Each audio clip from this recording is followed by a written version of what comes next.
Okay. Okay. So if you guys have had some sort of epiphany about something, or something that's some new idea, some new concept that's come into play in your life, and that's kind of drawn like this kind of made things a lot harder for situations to move forward. I think it makes you even take a step or make you feel trapped because there's no not not that there's nothing there to kind of go off of, but like it kind of taught. I feel like you guys are overthinking the situation. One, because of this concept, right? But I think at the same time there may be, this feeling of not being able to do anything because your mind ain't right, because you're not in the right position or in a position where you want to be. You're feeling stuck, in your own thoughts here, which also in turn affects your movement. Period. So what new concept has made you question your thoughts or question your movements or question your actions? Because I feel like with the Eight of Swords, you just not, there's a lot of thoughts going on, but at the same time, I feel like they also can be questions, like things that question yourself that make you fill up with doubt because you don't necessarily have a lot of answers to those questions. All right. So, what's gotten you stuck? What's made you feel stuck, fam? Because that's the biggest thing. The Eight of Cups. The Eight of Swords. Feeling stuck. Now, we're going to start off with this person on this side here. Feel free to pick the side that resonates with y'all the most. But I kind of get this feeling that this person here, the High Priestess, they already know something about the connection, or about the relationship, about themselves, and it hasn't necessarily gone away for them. Like the reason why I say gone away is because we have the Wheel of Fortune here, and then we have the Knight of Cups. So whatever this relationship is, this is something that's either had an effect in the past with, or they've gone through this situation before. They've been in a similar relationship, or this is like a concept, Eight of Swords, that hasn't necessarily been overridden or hasn't been solved. Now, what brought you two together is this beautiful ass Ace of Wands here, okay? But the Ace of Wands is talking about a rekindling of a relationship. You have three things in here that would indicate to me somebody from the past and a reconciliation. Knight of Cups is one of those things, because sometimes we do dream of a person that we've had feelings for from the very beginning, or from a period where we were younger, or when we had, or when we were at a different place in our lives. It's because of someone we usually already know, someone that we already have feelings for, and has developed some sort of tie to, if that makes sense. But the Ace of Wands, it does talk about a spark of passion, or actually it's a bigger spark. Pages are more sparks. The Ace of Wands is like reigniting a flame of fiery passion with a wand that's already experienced that fiery passion before, that's already knows that it can handle that fire because it's gone through the fire flames or whatever you want to call it before. You're setting the stick on fire. You're putting, there's a lot of action and energy to it. And I don't think there was hesitation in the very beginning between you and this person. Something tells me that you guys clicked straight away. It just felt right in the moment. Everything just jived together. And now the challenge is that Knight of Cups. Is there a return or is there not a return? Both of you guys are pretty much doing the same thing though. Nobody's taking action. There's an opportunity that's presented to the both of you, but there's no actions taken.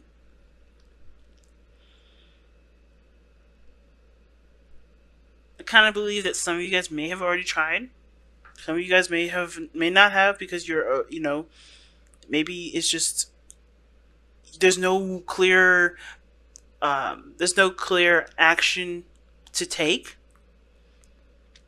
Nothing that really, that makes a lot of sense to you. So therefore, you haven't taken that step yet because you're not quite sure if whatever you thought of, whatever your, plan was, it may not, work out.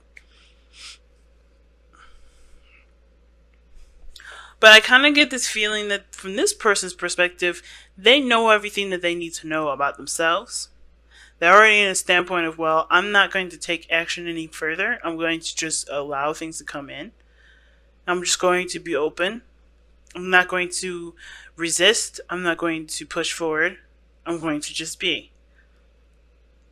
And this opportunity is right there. They are the opportunity. I think they present themselves as a second chance, second time around. I think the biggest thing is too is that this person is no longer resisting love or resisting things to come in. They're open to it, which is why they're presenting themselves as a second chance. You have an opportunity to go back to this person. It looks like, if this isn't you, this is an opportunity for this person to return, or for you to return to this person, because I think they have opened the door and accepted what they don't know, if that makes sense, or accepted what is and what will be, and no longer try to force situations to happen, no longer trying to make things happen. They are aware of their insecurities, they're aware of their anxieties, they're aware of things that don't make sense. I think they've been through a seriously intensive emotional journey that's gotten them to the point where they can be at peace with not taking action at this moment. Because what brought you two together was all that action that was taken. Alright? Everyone was ready to go ahead and just be like, I like you, let's make some work. Or let's just initiate. Like, initiation was never a problem. It's the lack of initiation that I think this person's had an issue with. And now this opportunity's come in, and they're not taking any steps. Because I think they know that, hey, every time I push, it goes further away. I have to just be. Now, this other person here struggling with the relationship. The person sees the Five of Pentacles as, or has that Five of Pentacles as what they think of the relationship, and it's a struggle.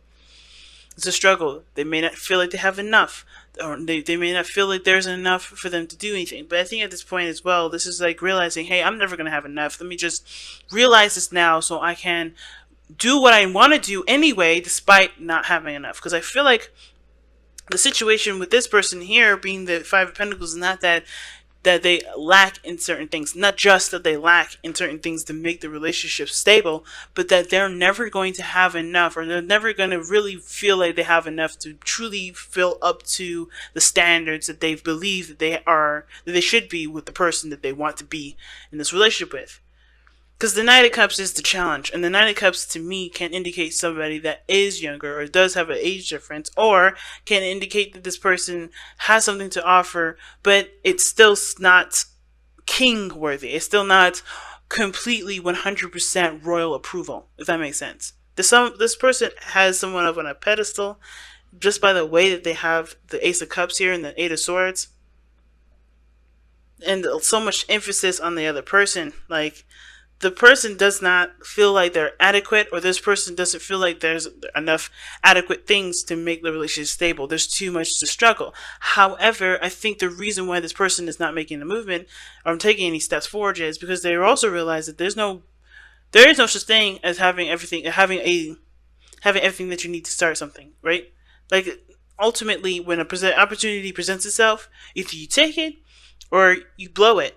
And I think this person has blown it before, feeling like they didn't have it, and they felt more lack than they've ever felt before in their life.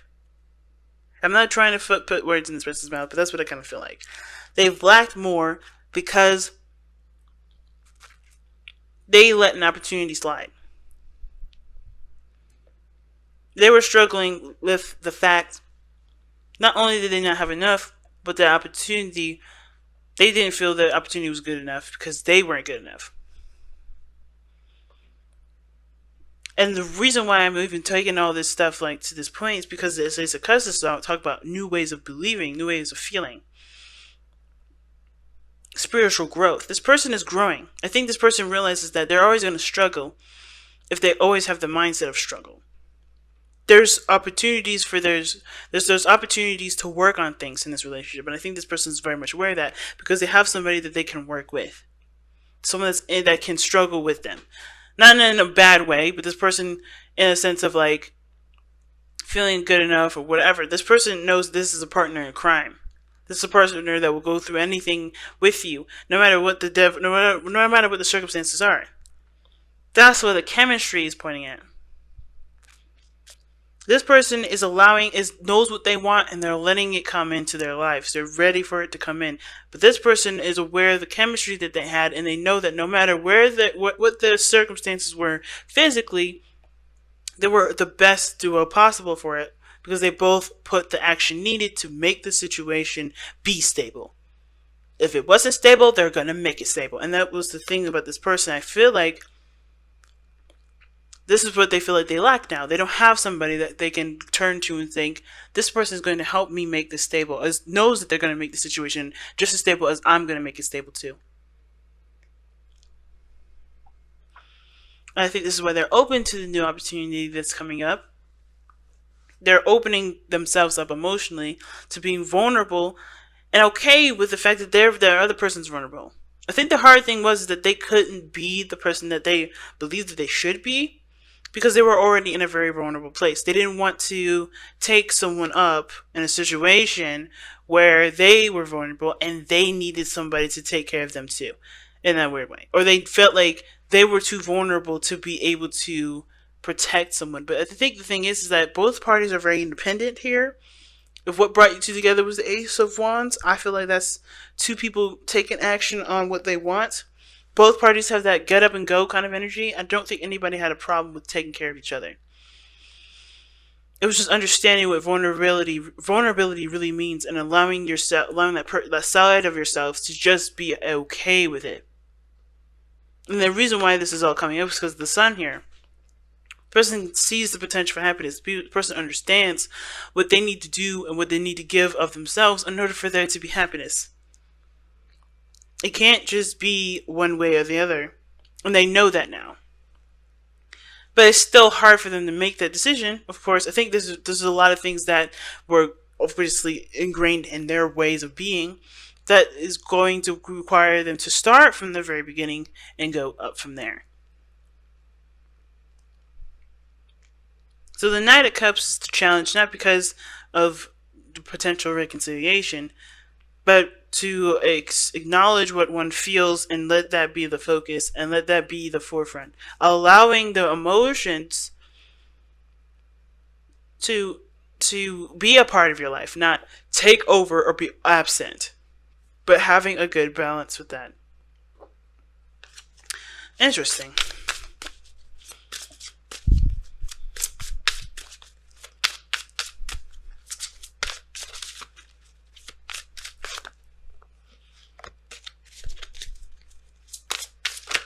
Ooh. Surrender the habit of people pleasing. Jesus. See, that's what I was literally just talking about that, y'all.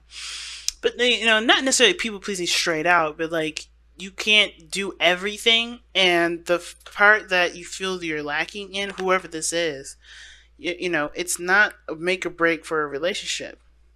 You should never put a limit like that on yourself, and never allow that sort of expectation from someone else to let that limitation dictate what you do. And this people pleasing card is on point with that. Speak your needs and be true to yourself. Focus on your own happiness instead of always trying to make everyone else happy. You make other people happy by making yourself happy. And denying yourself of what you believe the other person deserves because you don't have it is not making you happy, nor will that make them happy. Do not make a decision for someone else. I think this is why this person is solid here. Like, this person is receiving and is open to receiving love. Because they can't give anymore if they're not happy. They can't give anymore. They don't really know what to give anymore anyway. But this person here has got to focus on what they want and let that be the course of action for them. Whatever makes this person happy will make them people happy, or it won't. And it doesn't matter. Because what matters right now is the person that you have to deal with every day, 24 hours a day, 24/7, whatever, every second, which is you.